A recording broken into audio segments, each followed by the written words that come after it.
Ladies and gentlemen, boys and girls, welcome back to the world of home tech with me, your host, Paul Hibbert, and welcome to reason number one as to why you should not be buying the latest Samsung and iPhones. The reason is, this is the selfie cam of a £225 phone from China, which is ridiculous.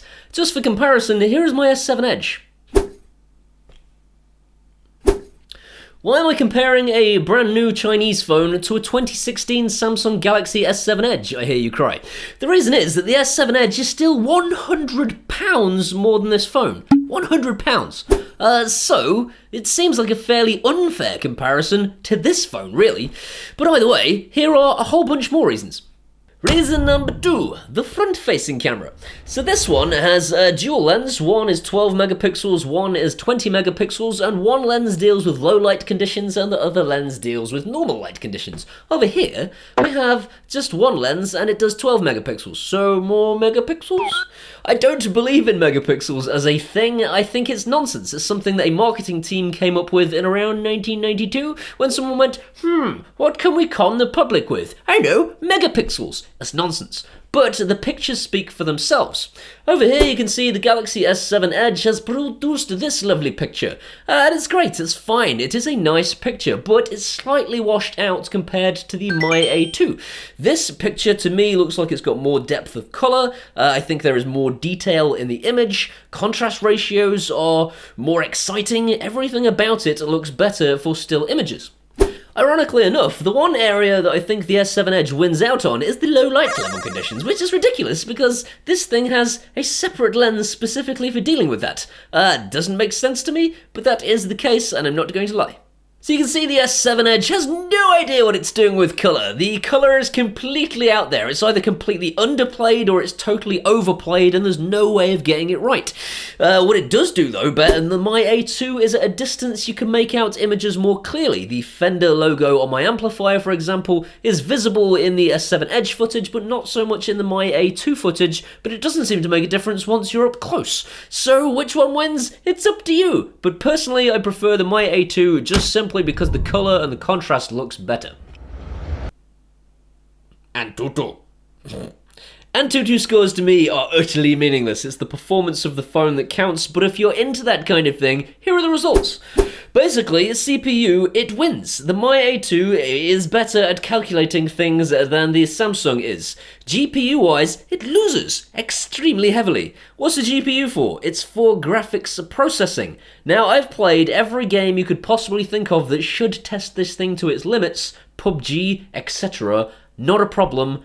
Once. Not a single problem. So that score, utterly meaningless. UX, I don't even know what that is, but it wins.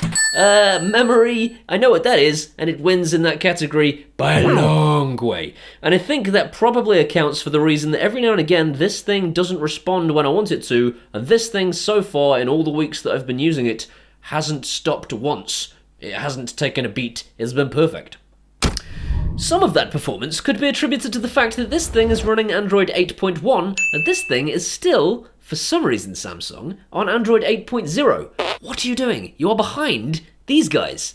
So Android 8.1, it shows this thing reacts really quickly and it came bloatware free. It didn't have all the annoying Samsung apps on it. The second I opened it, I realized there was practically nothing there but the Play Store, and that made my heart sing.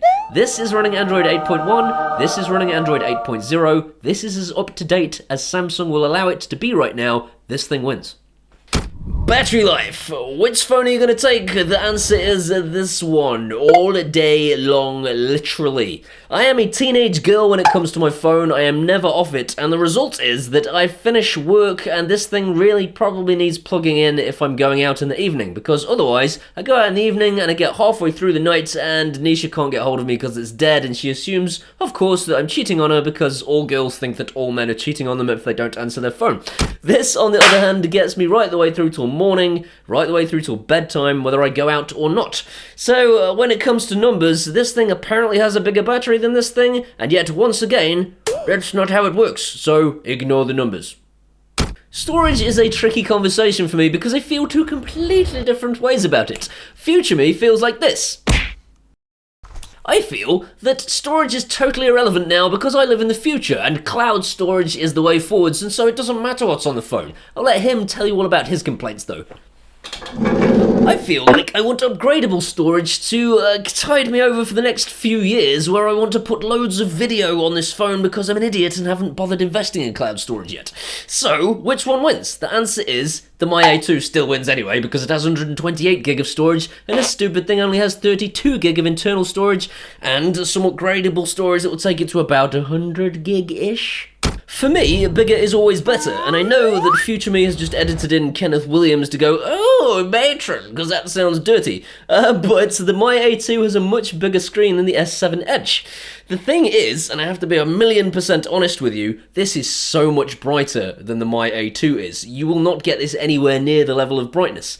That hasn't had any impact on me at all, really. What has had a bit of an impact is the adaptive brightness software-wise is totally to cock. That's very English if you're American, totally to cock.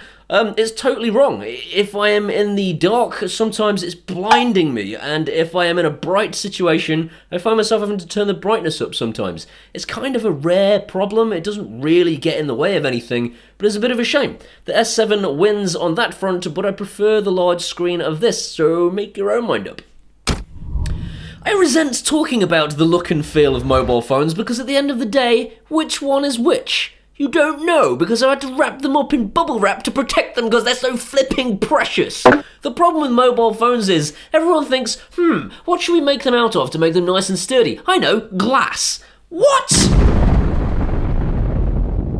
Sorry about that. In all seriousness, the S7 Edge is stunning. It always has been. I love the fact that it is glass, but only to look at. It's not practical. For the same reason, I love the edge. I love the edge of this phone, but it just gets like your thumb on it and it gets in the way and you never use it for anything. It's entirely pointless.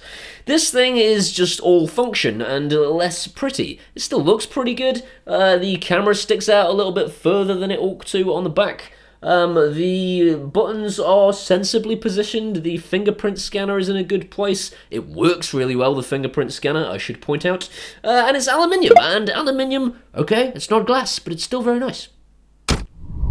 Here are 3 things it does the S7 Edge doesn't even do at all. So first of all, it is just the Google operating system without anything else on it, and that means that updates will come far more quickly because it doesn't have to go through Samsung to have Samsung put all its annoying bloatware on it first.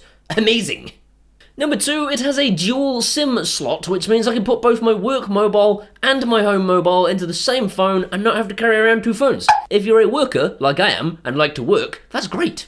Number 3, and possibly my favourite, it has an infrared blaster on it. Finally, phone manufacturers are realising we want to use our phones as remote controls. Put infrared blasters on them like you did in 2015. Why did you ever stop doing that, you idiots? What's that in the comments section? It's another bunch of people that don't understand what the point of this is, all going, but I've got a much better phone than that. Yeah, but it doesn't cost this much money. This is stupidly cheap. So why didn't I just title this video, oh my god guys, I found the best phone ever, why don't you just buy this phone and never buy another phone ever again? The reason is, it isn't perfect. Nothing is. Here are the things that are not perfect. For me, no physical buttons is a bit of a downer. I like having a physical button because you can't always find it. Sometimes it's hidden entirely by the thing that's on the screen and you have to swipe around until the button is there. I miss having a physical hardware button. That is pretty much the only thing I actually miss from having my S7 Edge. This phone is not waterproof. I am an idiot and I have dropped phones in toilets. I don't want to drop this phone in the toilet, but I can't be trusted. I'm a moron.